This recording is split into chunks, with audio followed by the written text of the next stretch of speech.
जय श्री कृष्णा। राधे राधे। स्वागत है आपका हमारे चैनल पार्वती पनमोली में। आज हम सुनेंगे फाल्गुन मास के कृष्ण पक्ष की दुज-प्रिय संकटी चतुर्थी की बेहद पुण्य फलदायी व्रत कथा। तो आइए सुनते हैं। आप सभी भक्तजनों को दुज-प्रिय संकटी चतुर्थी की हार्दिक शुभकामनाएं। एक पौराणिक कथा के अनुसार एक बार माता पार्वती और भगवान शिव नदी के पास बैठे हुए थे। तभी अचानक माता पार्वती को चौपड़ खेलने की इच्छा हुई, लेकिन वहाँ उन दोनों के अलावा तीसरा कोई नहीं था जो इस खेल में फैसला सुना सके। समस्या का समाधान करते हुए शिवजी और माता पार्वती ने मिलकर मिट्टी की एक मूर्ति बनाई और उसमें जान डाल दी।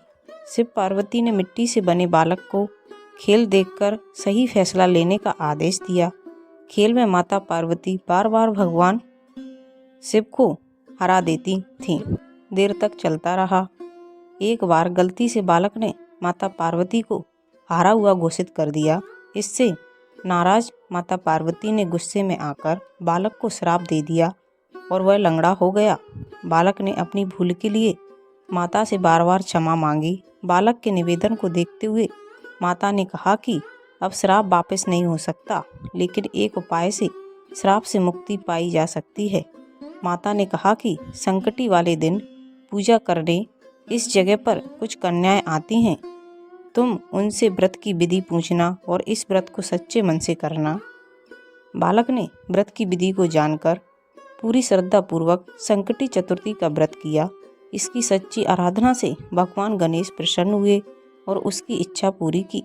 बालक ने माता पार्वती और भगवान शिव के पास जाने की अपनी इच्छा जताई। भगवान गणेश ने उस बालक को शिवलोक पहुंचा दिया, लेकिन जब वह पहुंचा तो वहां उसे केवल भगवान शिव ही मिले। माता पार्वती भगवान शिव से नाराज होकर कैलाश छोड़कर चली गईं। जब शिव ने उस बच्चे को पूछा कि तुम यहाँ कैसे आए, तो उसने बताया कि गणेश जी की पूजा से यह वरदान प्राप्त हुआ है। यह जानने के बाद भगवान शिव ने भी माता पार्वती को मनाने के लिए उस व्रत को किया और उसके बाद माता पार्वती भगवान शिव से प्रसन्न होकर कैलाश वापस लौट आई।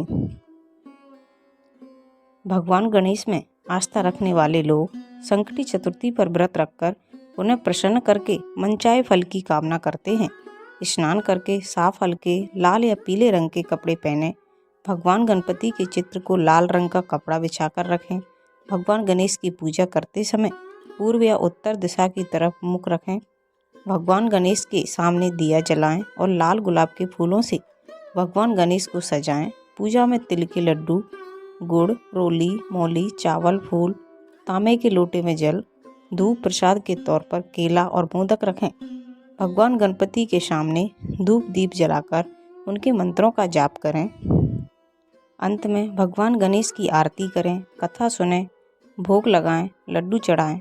रात में चांद देखकर अर्घ्य दें, लड्डू या तिल खाकर व्रत खोल दें।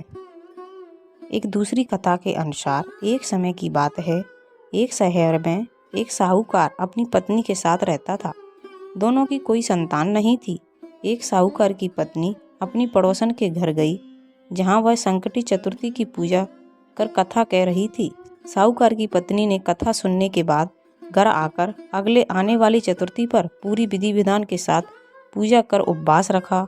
भगवान गणेश के आशीर्वाद से साहूकार के परिवार को पुत्र रत्न की प्राप्ति हुई। साहूकार का बेटा बड़ा हो गया तो साहूकारनी ने भगवान गणेश से फिर कामना की कि उसके पुत्र का विवाह तय हो जाए तो वह व्रत रखेगी और प्रसाद चढ़ाएगी। परंतु बेटे का विवाह तय होने के बाद साहूकारनी प्रसाद चढ़ाना और व्रत करना भूल गई, जिससे भगवान गणेश नाराज होकर साहूकार के बेटे को शादी के दिन बंधक बनाकर एक पीपल के वृक्ष से बांध दिया।